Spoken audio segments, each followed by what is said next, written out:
মোৰ প্ৰিয় মিঠাই ৰসমলাই। আগতে যেতিয়া লক্ষ্মী কেবিনলৈ যাওঁ তেতিয়া চিঙৰাৰ লগতে ৰসমলাইও খাওঁ। ৰসমলাই মোৰ ফেভৰেট, সেইকাৰণে ইউটিউবটো খুচৰি বাৰে বাৰে চাওঁ যে কেনেকৈনো ৰসমলাই বনায়। আজি সেয়ে এয়া 1 লিটাৰ গাখীৰ আনি লৈছোঁ আৰু আগৰে অলপ আছিলে, গতিকে বোলো ৰসমলাইকে বনাওঁ। এয়া গাখীৰ গৰম হ'বলৈ দিছোঁ আৰু তাৰ লগে লগে গাখীৰখিনি উতলে মানে মই বাকীখিনি কাম কৰি লৈছোঁ দেই। গাখীৰখিনি উতলাৰ পাছত তাত অলপমান ভিনেগাৰ দি গাখীৰৰ এই চানাখিনি উলিয়াই ল'লোঁ। আৰু ভিনেগাৰ নিদিলেও হয়, কিছুমানে লেমন জুচ দি পেলাইও বনায়, নেমু ৰস দি পেলাই, আৰু মই এনেকৈ ভিনেগাৰ দি চানাখিনি উলিয়াই ল'লোঁ। আৰু চানাখিনি কাপোৰত টাইটকৈ বান্ধি, যিহেতু এটা গধুৰ কিবা এটা দি থ'ব লাগে, পানীটো সোনকালে তেতিয়া নিগৰি যায়, মই এই অকণমানি খুন্দনাটো দি থৈছিলোঁ আৰু এয়া হৈ গ'ল, ৰেডি হৈ গ'ল। তাৰপিছত আৰু যিহেতু মই পনীৰো বনাওঁ এনেকৈ, কিন্তু পনীৰ বনালে তাত শ্বেপটো অকণমান বেলেগ হয়, মই বেলেগকৈ বান্ধি থওঁ। কিন্তু যিহেতু ইয়াত কোনো শ্বেপৰ দৰকাৰ নাই, গতিকে মই কেৱল এনেই বান্ধ এটা দি পেলাই তাতে খুন্দনাটো দি থৈছিলোঁ। আৰু এয়া চাওকচোন ধুনীয়াকৈ এই চানাখিনি ওলাইছে। আৰু চানাখিনি ওলোৱাৰ লগতে তাৰ যিহেতু কাপোৰখনতো অকণমান লাগি থাকে, সেই গতিকে কাপোৰখন চাফা হ'ব লাগে আৰু তাৰ পৰাও মই চানাখিনি অকণমান এৰুৱাই দিলোঁ, ভালকৈ এৰুৱাই লৈ ল'লোঁ। এতিয়া মেইন বস্তুটো হ'ল ইয়াৰে যিটো চানাটো ধুনীয়াকৈ আটা মঠাৰ দৰে চানাটো মঠিব লাগিব। সেই গতিকে বৰ ধুনীয়াকৈ উলিয়াই ল'লোঁ।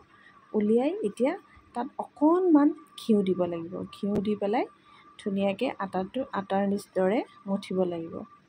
আৰু তাৰ আগতে মই এয়া ভাঙি লৈছোঁ, একদম গুড়া কৰি লৈছোঁ। যিহেতু এইখিনি পানী থাকিব পাৰে বুলি মই আগতে কিমান শুকাইছে মই চাই ল'লোঁ। এনেকৈ প্ৰথমতে এইটো ভিতৰত কিবা আছে নেকি মই চেক কৰিলোঁ। তাৰপিছত এয়া দেখিছে নহয়, এনেকৈ গুড়া কৰি ল'লোঁ। তাৰপিছত অকণমান ঘি দি পেলাই এইখিনি ভালদৰে মঠিলোঁ। আৰু মঠোঁতে বৰ সাৱধান হ'ব লাগে, যেন খুব ধুনীয়া ছফ্ট হৈ যায়, তেনেকৈ মঠিব লাগিব। আৰু এয়া ঘি দি পেলাই মই ধুনীয়াকৈ মঠিলোঁ। হাতৰ তলুৱাৰে ভালকৈ হেঁচি তাৰ ছফ্ট কৰি ল'লোঁ। আৰু তেতিয়া যিটো আমি বল বনাওঁ, সেই বলটো ধুনীয়া হয়। আৰু বইল কৰিলে, যেতিয়া আমি বইল কৰোঁ চেনি পানীত, সেই তেতিয়া ফাটি নাযায়। বৰ ধুনীয়াকৈ ছফ্টকৈ এইটো মঠি ল'ব লাগে।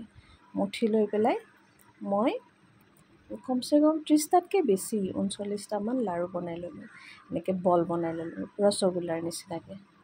তাৰপিছত এয়া পানী উতলি আছে, চেনি পানী, ইয়াত চেনি দিছোঁ 1.5 কাপ পানী আৰু 1 কাপ চেনি দি চেনি পানী উতলাই ল'লোঁ। উতলাই তাতে এয়া সেই বলকেইটা দি দিলোঁ। বলকেইটা এনেকৈ সিজিবলৈ দিম। 10ৰ পৰা 15 মিনিটমান সিজাৰ পিছত এই বলকেইটা যিটো চাইজ আছে, মানে বইল কৰাৰ আগতে যিটো চাইজ আছিল তাতকৈ অকণমান বাঢ়ি যোৱাৰ লগে অকণমান যেতিয়া ডাঙৰ হ'ব, তেতিয়া আপুনি গম পাব যে আপোনাৰ ৰসমলাইত দিবলগীয়া মিঠাইকেইটা ৰেডি হৈ গ'ল। তাৰপিছত সেইখিনি ঠাণ্ডা হ'বলৈ দিব, আৰু ঠাণ্ডা হোৱাৰ পিছত চেপি ধুনীয়াকৈ সেই চেনি পানীখিনিৰ পৰা উলিয়াই থ'ব। উলিয়াই থ'লোঁ। উলিয়াই থৈ এতিয়া মই তাৰ পিছৰ কামখিনি কৰিম। পিছৰ কামখিনি মোৰ ভিডিঅ' কৰা নহ'ল, যিহেতু মই নিজে কৰি আছোঁ, গতিকে ভিডিঅ' কৰা নহ'ল। এতিয়া জাষ্ট 1 লিটাৰ গাখীৰ গৰম কৰিব পাৰে, আৰু গাখীৰ যদি নাথাকে বেছিকৈ আধা লিটাৰ গাখীৰো, মই আধা লিটাৰ গাখীৰ কৰিছোঁ। আধা লিটাৰ গাখীৰ তাতে ইলাইচি 4-5টামান দি পেলাই, চেনি দি পেলাই এইটো একদম পগাই আধা লিটাৰ গাখীৰটো এপোৱামান কৰি পেলাব লাগিব। যেতিয়া গাখীৰটো ডাঠ হ'ব, তাৰপিছত অলপ ঠাণ্ডা হ'বলৈ দি সেই যে আমি বাতিত মিঠাইকেইটা উঠাই থৈছিলোঁ, সেই মিঠাইকেইটাৰ ওপৰত লাহে লাহে সেই গাখীৰখিনি ঢালি দি ফ্ৰিজত থৈ দিব অকণমান সময়। তাৰপিছত খাবলৈ ৰেডি। তাৰপিছত আপুনি ওপৰত পিষ্টা বা আলমণ্ড আপুনি মিহিকৈ কাটি গাৰ্নিচিং কৰি দিব এনেকৈ। তাৰপিছত দেখিবলৈও ভাল হয়, খাবলৈও ভাল হয়।